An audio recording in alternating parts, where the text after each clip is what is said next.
इसे अंत तक सुनिए, बहुत मजा आएगा। और आपने अभी तक चैनल को सब्सक्राइब नहीं किए होंगे तो जरूर कर दीजिएगा। तो चलिए आगे की कहानी सुनते हैं। मैं दिल्ली में रहता हूँ। मेरी उम्र 23 साल है। मैं देखने में बहुत स्मार्ट हूँ। मेरे घर में 4 लोग रहते हैं। मैं, मेरे मम्मी पापा और मेरी छोटी बहन नीलम जो 20 साल की है। उसकी खूबसूरती की बात की जाए तो उनके बाल काफी लंबे हैं। बॉडी काफी स्लिम और सुडोल है। चेहरा पूरा साफ और बदन पूरा गोरा है। देखने में बहुत खूबसूरत है। एक बार कोई उसे देख ले तो उसका मन मचल जाए। नीलम के पूरे मोहल्ले वाले दीवाने हैं। मैं सुबह 9 बजे दुकान चला जाता था और रात 9 बजे ही वापस आता था। एक दिन रविवार को नीलम दुकान पर आई। उसको थोड़ा सामान लेना था। मैंने पूछा, क्या चाहिए? वह बोली, भाई मुझे कुछ जरूरी सामान लेनी थी। मैंने पूछा, बताओ क्या जरूरी सामान है? वह बोली, मुझे शर्म आ रही है बोलने में। मैं समझ गया उसे क्या चाहिए था। शायद वह पहली बार खरीद रही थी। वह सब जरूरत की सामान खरीद कर ले जाती थी। मैंने कहा, अच्छा तू घर पर ले लेना, कुछ सामान घर पर ही रखा है। मेरी दुकान ज्यादा बड़ी नहीं थी। वह धीरे से मेरे कान पर बोली, तुम घर आते समय अपने साथ लेकर आना, लेकिन मम्मी के सामने कुछ नहीं बोलना। मैंने कहा, नीलम तुझे और कुछ लेना हो तो बता दे। फिर उसने फेस वॉश लिया और भी कुछ जरूरी सामान खरीदा। फिर वह घर चली गई। ऐसे ही पूरा दिन गुजर गया। मैं भी दुकान बंद करके घर आ गया। घर आकर मैंने खाना खाया, फिर टीवी देखने लगा। उसी वक्त नानी के घर से फोन आ गया। फोन से पता चला नाना की तबीयत सही नहीं है। यह सुनकर मम्मी ने पापा से कहा, हम दोनों को कल जाना चाहिए। पापा ने कहा, ठीक है। फिर मम्मी ने मुझसे कहा कि वे लोग कल नानी के घर जाएंगे। मैंने कहा, ठीक है। फिर मैं अपने कमरे में आकर भाई बहन वाली वीडियो देखने लग गया। कुछ देर बाद मुझे नींद आ गई। मैं सो गया। सुबह उठकर नहाकर दुकान पर चला गया। मम्मी पापा दोनों नानी के घर चले गए थे। उस दिन दुकान में बहुत भीड़ थी। मैं दिन भर बिजी रहा। मैं उस दिन बहुत थक गया था। फिर शाम हो गई। मैंने 7 बजे दुकान बंद कर दी क्योंकि घर पर सिर्फ मेरी बहन अकेली थी। मम्मी पापा दूसरे दिन घर आने वाले थे। घर पहुंचकर मैंने खाना खाया। थोड़ी देर बाद जो सामान ऑर्डर किया था वह भी ऑटो से घर आ गया। सिर्फ सामान चेक लिस्ट से मिलान करना बाकी था। मैं सामान अंदर लाकर चेक करने लगा। मेरी बहन नीलम भी हेल्प करने आ गई। हम दोनों ने सामान लिस्ट सही से मिलाया और सामान का रेट आदि चेक किया। सब काम हो गया तो नीलम टीवी देखने लगी और मैं अपने कमरे में आकर वीडियो देखने लगा। मोबाइल में एक भाई बहन वाली मस्त वीडियो सामने आ गई थी। यह वीडियो देखकर मेरे मन में नीलम को लेकर तरह तरह के ख्याल आने लगे। पहली बार मुझे कुछ कुछ होने लगा क्योंकि आज घर पर भी कोई नहीं था। मुझे याद आया कि नीलम को जरूरी सामान चाहिए थी। मैंने वीडियो बंद की और नीलम के पास आ गया। वो टीवी चला रही थी। मैंने बोला, नीलम तुम्हें वह सामान चाहिए थी ना? नीलम बोली, हाँ हाँ। फिर मैंने बॉक्स से वही नई वाली 12 नंबर की ब्रा निकाल कर ले आया। मैं माया से बोला, लो ये देखो, मुझे पता था कि उसको 30 नंबर की ब्रा लगेंगी, पर मैंने जानबूझकर उसे 32 नंबर वाली ब्रा दे दिया और कहा, मैं कमरे से बाहर जा रहा हूँ, तुम पहनकर देखो लो। और मैं बाहर आ गया। कुछ मिनट बाद वह बाहर आई और बोली, भाई ये क्या है? मैंने आपको 30 नंबर की ब्रा लाने के लिए कहा था, आपने बड़ी ला दी है। ये मुझे ढीली हो रही है। तब मैंने कहा, दिखा कितनी ढीली हो रही है। तो वह बोली, मैं कैसे दिखा सकती हूँ? ये कोई दिखाने की चीज है क्या? तब मैंने कहा, नहीं मुझे दिखाओ। वो बार बार मना कर रही थी। मैंने कहा, बस नीचे करो, मैं देख लूंगा। वह बोली, मैं नहीं दिखा सकती। मैंने ऊंची आवाज में बोला, अरे दिखाओ ना, आज घर पर भी कोई नहीं है। फिर भी वह नहीं दिखा रही थी।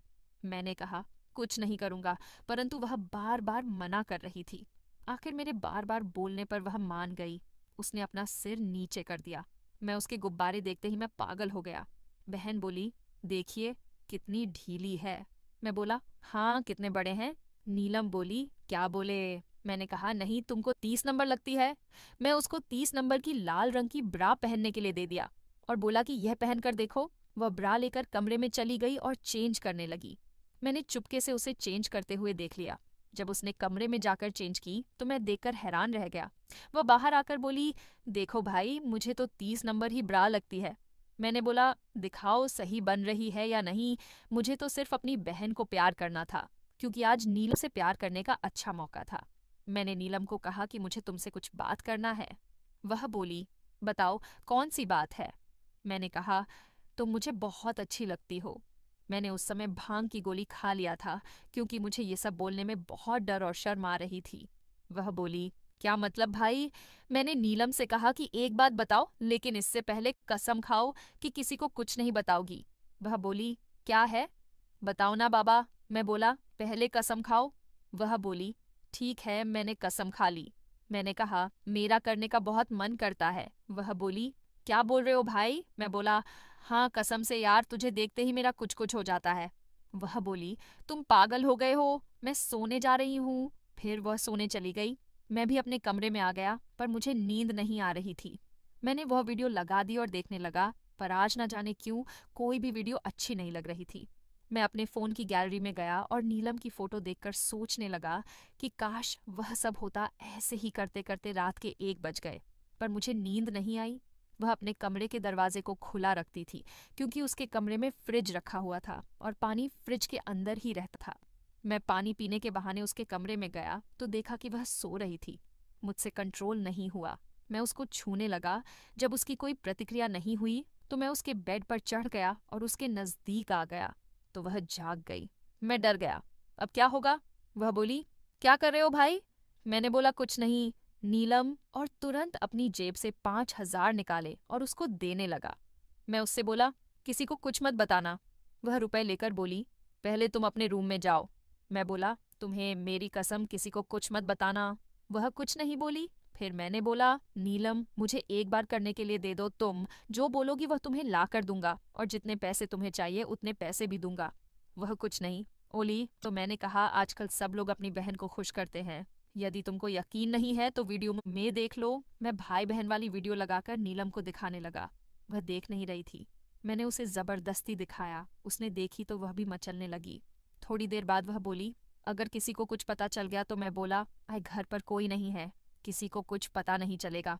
मैंने कहा, एक दिन तू मेरे कमरे में झाड़ू लगा रही थी, तब मैंने तेरे गुब्बारे देख लिए थे, बस तभी से तू मेरे दिल में बसी है। वह बोली, तुम सच में पागल हो गए हो? मैं बोला, हाँ तेरे चक्कर में पागल हो गया हूँ। अब तुम मेरा साथ देना। बोली, ठीक है, साथ दूंगी। नीलम ने अपनी आंखें बंद कर ली। फिर हमने एक दूसरे से बहुत प्यार किया, एक दूसरे को भरोसा दिलाया कि भाई बहन एक दूसरे का साथ नहीं देगा तो कौन देगा। फिर मैं उससे लिपट गया, उसे प्यार करने लगा। हम दोनों के बीच वह सब हो गया। हम दोनों बहुत खुश थे। फिर घड़ी में टाइम देखा तो 4 बजे थे। मैं सो गया। जब सुबह उठा तो देखा नीलम अभी भी सो रही थी। मैं उसको जगाकर नहाने चला गया। नीलम ने चाय बना दी थी। मैंने चाय पी और नीलम से पूछा, रात में मज़ा आया? वो मुस्कुराकर बोली, हाँ बहुत मज़ा आया, हम लोग कई दिनों तक ऐसे ही एक दूसरे से संबंध बनाते रहे। तो दोस्तों, ऐसी थी मेरे गांव के पड़ोस की कहानी। दोस्तों, आपको ये कहानी कैसी लगी? कमेंट करके ज़रूर बताइएगा, और आपने चैनल को सब्सक्राइब नहीं किया है तो चैनल को सब्सक्राइब करें। मिलते हैं इसी प्रकार की रोचक और मज़ेदार कहानियों के साथ अगले वीडियो